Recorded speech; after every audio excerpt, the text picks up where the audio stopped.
sejam muito bem-vindos. Me chamo Rosana de Souza e nesse canal eu falo sobre restauração de casamento e assuntos que abrangem o casamento cristão. Gente, o assunto do nosso vídeo de hoje é sobre o tempo no deserto, né? Sobre estar muito tempo no deserto. E esse vídeo é para você que já está há muito tempo no deserto, talvez há anos já, e fica se questionando, fica se perguntando o que você está fazendo de errado. Você pergunta para Deus, você se questiona para si mesma, para si mesmo, e tem essas dúvidas, né, do que você está fazendo de errado para que a restauração do seu casamento ainda não tenha acontecido. Eu não tenho esse poder de ter uma certeza absoluta do porquê você está há muito tempo no deserto. Eu não sou ninguém. Quem sabe é Deus. Porém, eu posso te dar aqui algumas pistas, algumas situações que podem levar uma pessoa a ficar muito tempo no deserto. Até pelo conhecimento que eu tenho, até pela experiência que eu tenho com atendimentos, e eu observo muitas coisas, gente. Eu observo situações, né, erros nos atendimentos que eu faço com mulheres. Eu observo erros, às vezes em comentários, em grupos, né, grupos de WhatsApp. Tem muita gente ali falando e muita gente contando da sua situação. E, gente, em primeiro lugar, Deus sempre quer nos ensinar algo. Isso acerca de qualquer área da nossa vida, né? Se nós estamos passando por um problema, se nós estamos em determinada situação, em determinado problema há muito tempo e a gente não vê solução, Deus, ele sempre quer nos ensinar algo com as nossas adversidades. E isso também serve no contexto da restauração do seu casamento. Se você está bastante tempo no deserto, você pode ter certeza que Deus quer te ensinar algo. Você precisa aprender alguma coisa. Eu não sei exatamente o que. Só você sabe, né? Deus sabe, você pode identificar na sua vida o que de fato você precisa aprender. Deus, ele quer fazer a gente amadurecer, a gente crescer no deserto. Como eu sempre falo, o deserto não é um lugar de sofrimento, apenas de dor, mas é um lugar que vai nos proporcionar crescimento, amadurecimento, a gente se tornar a nossa melhor versão, a gente se descobrir. Gente, no deserto a gente pode se descobrir, realmente. A gente pode até descobrir ministérios, chamados, como foi o meu caso, né? Foi no meu deserto que eu identifiquei de verdade o meu chamado para essa área de restauração de casamento, para essa área de casamento de uma maneira geral. Então, o deserto é um lugar, é uma fase para nos moldar, nos aperfeiçoar. E Deus, com certeza, ele quer te mostrar algo. Se você ainda está vivenciando, né, o deserto, se o seu casamento ainda não foi restaurado, e isso eu me refiro também a você que está passando com deserto com seu cônjuge em casa, né, gente? Não apenas com ele fora de casa, porque tem pessoas que não estão separadas dos seus cônjuges, mas estão passando por adversidades, né? Então, se você ainda não viu respostas para as suas orações, pode ser que Deus, ele quer te mostrar algo. Você precisa aprender alguma coisa com isso. E se a gente não se encontrar aprovado por Deus, nós vamos continuar passando por aquelas provas, né? É como se fosse uma escola, gente. Se a gente reprova, a gente não repete a matéria ali, a disciplina. Eu tô fazendo essa analogia para você entender. É mais ou menos dessa forma. Se a gente não se encontrar aprovado, nós vamos continuar naquela situação até nos encontrarmos aprovados por Deus. E pode ser que você ainda não aprendeu o suficiente, né? Então eu vou falar aqui, eu vou citar aqui algumas situações que podem deixar uma pessoa bastante tempo no deserto, que vão com certeza atrapalhar a restauração do casamento. Eu vou falar aqui sobre as mais comuns. Com certeza tem outras, gente, mas essas são as mais comuns. Essas são as que eu mais observo, né? E essas são as mais comuns mesmo no meio de quem está buscando a restauração do casamento. A primeira situação, a primeira atitude que atrapalha muito a restauração do casamento e faz a pessoa rodar no deserto é a incredulidade. Às vezes a pessoa, ela ora, ela jejua, ela faz campanha, né? Ela sobe ao monte, ela tá sempre na igreja, ela vê pregações, mas no fundo ela não crê, né? Principalmente aqui eu falo para pessoas difíceis mesmo, bastante difíceis, né? Ela olha para a situação dela, ela até ora por aquela situação, mas ela olha para aquela situação e no fundo ali no íntimo dela, ela não acredita que Deus pode resolver, que Deus pode solucionar. Eu vejo várias situações aí, gente, difíceis, que aos meus olhos humanos, realmente eu olho e falo, nossa, essa situação é bastante difícil, né? E às vezes a pessoa que passa por uma situação assim, ou seja, a pessoa está verbalizando uma coisa, ela está falando, é como se ela estivesse profetizando, né? Profetizando algo contrário. E como é que você quer, como é que aquela pessoa quer que Deus haja, que Deus restaure o casamento dela, se ela está profetizando algo contrário, se ela está verbalizando, se ela não está crendo? Essa pessoa ora, jejua, às vezes faz campanha, são pessoas fervorosas ali, né, nessas questões espirituais, de orar, de buscar, mas no fundo ela não tem fé. Então não adianta orar, não adianta jejuar, né? Não adianta se encher de pregações, se no fundo ela não tem fé. E o pior ainda, ela verbaliza, ela fala. Então esse é um dos motivos, sim, que faz uma pessoa ficar muito tempo no deserto, mesmo ela orando, mesmo ela buscando. Tem pessoas que falam assim, eu não sei o que está acontecendo, porque eu oro, eu busco, eu jejuo, mas as coisas só pioram, sendo que eu vejo que essa pessoa, ela tem atitudes de incredulidade, ela tem atitudes de murmuração também, de reclamação, né, que é uma consequência ali da incredulidade. Então, gente, tenha fé. Você precisa ter fé. A palavra de Deus fala que nós devemos ter fé. Leia os evangelhos, né? Quando Jesus fala sobre a fé do grão de mostarda, se a nossa fé for o tamanho do grão de mostarda, a gente pode mover montanhas. Leiam os evangelhos, se inspirem na palavra de Deus, busquem coisas para alimentar a fé de vocês, não o contrário. Uma outra situação é a falta de perdão. Às vezes a pessoa acha que já perdoou, mas ela não perdoou. Ela ainda tem aquele ressentimento, ela ainda alimenta aquele ressentimento. Como é que eu sei disso? Porque às vezes a pessoa fala pra mim que já perdoou, ou às vezes eu vejo ela falando ali, comentando, né, em alguma situação que eu leio, que ela já perdoou, mas quando ela escreve outras coisas, reflete totalmente o contrário, reflete um ressentimento ainda que essa pessoa tem do cônjuge, do marido, da esposa, ou da amante, ou de não sei quem, às vezes do familiar, do cônjuge, né, que na maioria das vezes apoia os cônjuges nessa situação do abandono. Elas demonstram ressentimento, mesmo elas falando que ainda não perdoaram. A falta de perdão prejudica e muito Deus responder as suas orações, Deus responder as nossas orações. A palavra de Deus é clara sobre isso, né? Jesus fala que se a gente não perdoar, Deus nem ouve as nossas orações. Então a falta de perdão, ressentimento, amargura, que às vezes a pessoa até nem sabe que tem, mas no fundo ali ela tem, é um impedimento para o seu casamento ser restaurado e para que Deus ouça as suas orações. Uma outra questão é a murmuração, são as reclamações. É murmurar o tempo todo, é reclamar o tempo todo, nada tá bom, a pessoa não tem gratidão por nada, né? Às vezes a restauração do casamento dessa pessoa ainda não aconteceu, porém outras áreas da vida dessa pessoa está fluindo, está bem, ela tem bênçãos para contar em outras áreas. Às vezes a vida profissional tá boa, os filhos estão saudáveis, né? Ela conquistou às vezes ali um bem material que estava pedindo há muito tempo, a saúde dela tá plena, tá boa, ela tem bênçãos para contar, ela tem muitas coisas na vida para ser grata a Deus, mas ela foca apenas naquele problema ali em específico, né? Ela foca apenas da restauração do casamento dela, como se aquilo ali fosse a coisa principal da vida dela, o número 1, a prioridade absoluta. Aí ela reclama o tempo todo, ela murmura, nada tá bom, sabe? Essa pessoa é uma pessoa ali que você vê tristeza estampada ali no rosto, qualquer coisa, ela já começa a reclamar, já começa a murmurar, e isso prejudica e muito a restauração do casamento e faz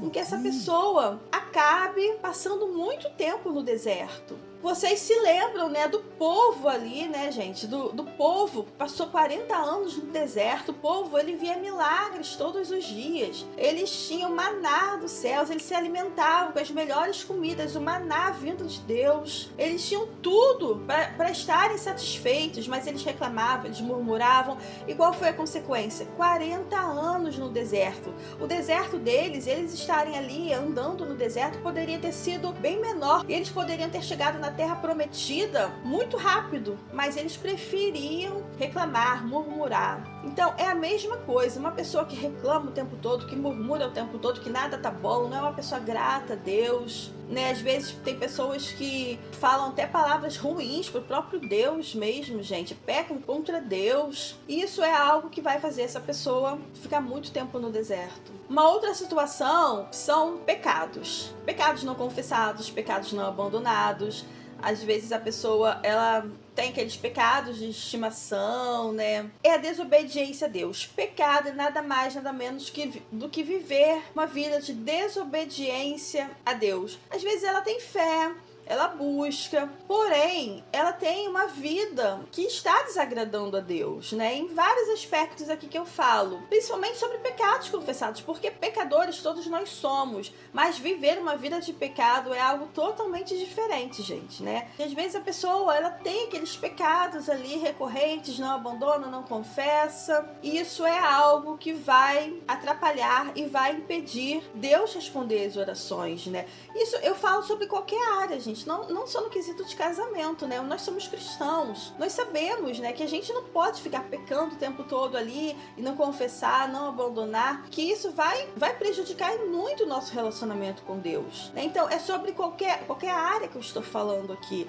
Então, no quesito ali do casamento, isso sim pode ser um impeditivo, pode prejudicar muito o relacionamento dessa pessoa com Deus e das orações dela serem respondidas. Uma outra coisa aqui, gente, um outro erro, uma outra situação é a pessoa não viveu a restauração pessoal. Não houve uma transformação na vida da pessoa. E quando a gente está buscando pela restauração do casamento, o primeiro passo é a gente olhar para nós mesmos. É a gente esquecer um pouquinho do cônjuge, esquecer um pouquinho dos erros dele, né? Então a restauração pessoal, ela abrange a nossa vida espiritual, o nosso relacionamento com Deus, a nossa cura emocional, a cura das nossas feridas, e também abrange os nossos comportamentos. São essas três áreas que abrangem a restauração pessoal. E se essa pessoa não teve uma vida ainda transformada, não teve uma restauração pessoal, isso vai atrapalhar muito na restauração do casamento dela, porque essa pessoa não mudou em nada. Essa pessoa continua cometendo aqueles mesmos erros que ocasionaram o fim do casamento,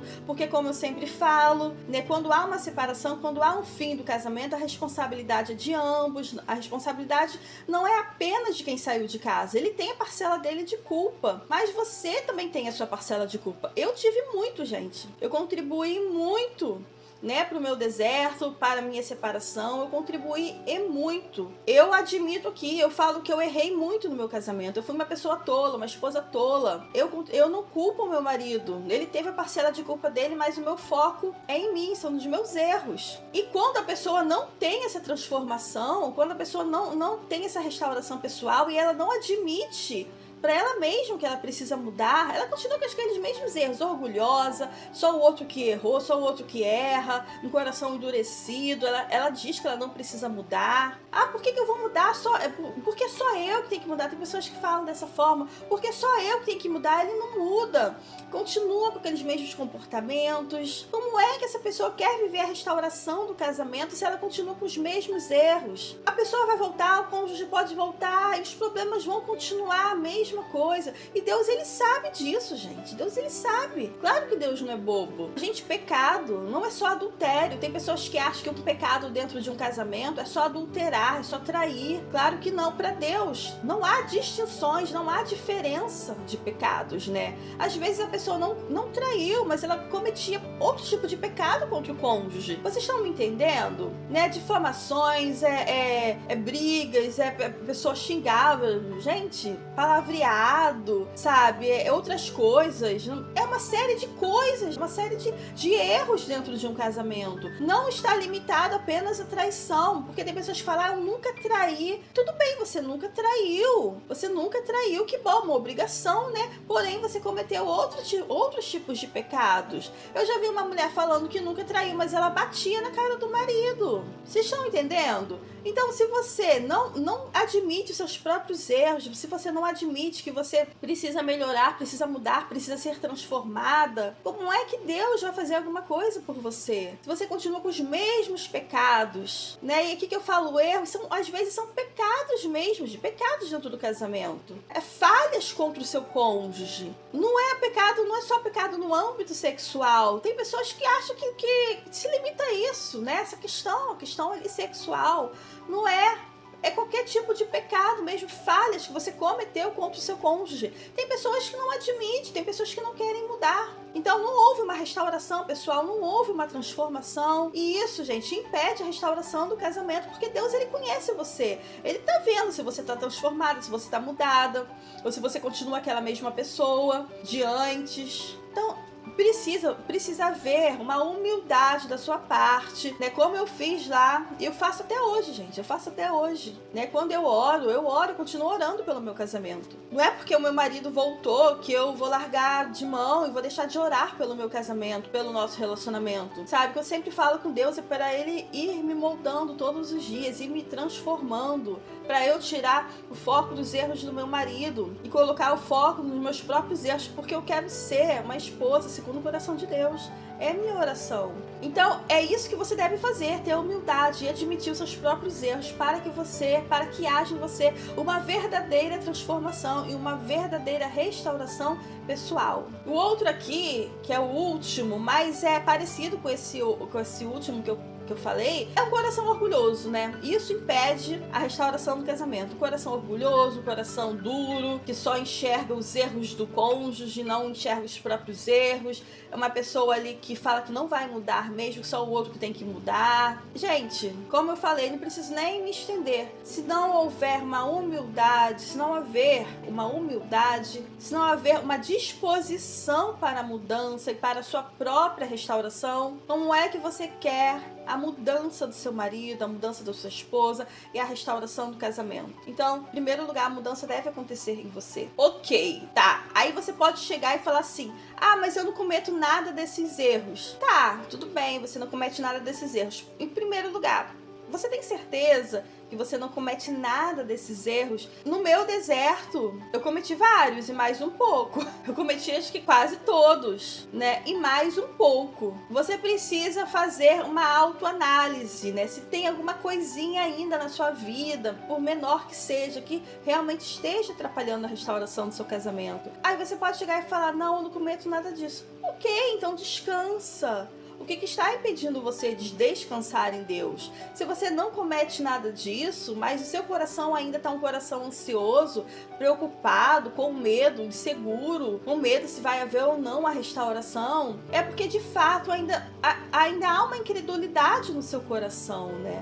Você não consegue descansar. É consequência da incredulidade, da falta de fé. Então você cai num daqueles errinhos ali, né? Então, faça uma autoanálise, veja a sua vida, veja o que tipos de erros você ainda está cometendo, porque você precisa estar com a sua vida,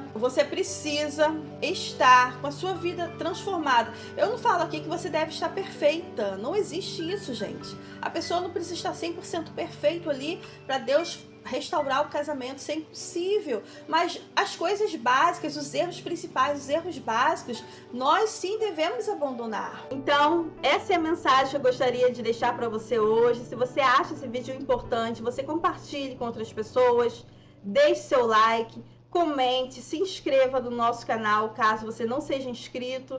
Até a próxima, um beijo e tchau!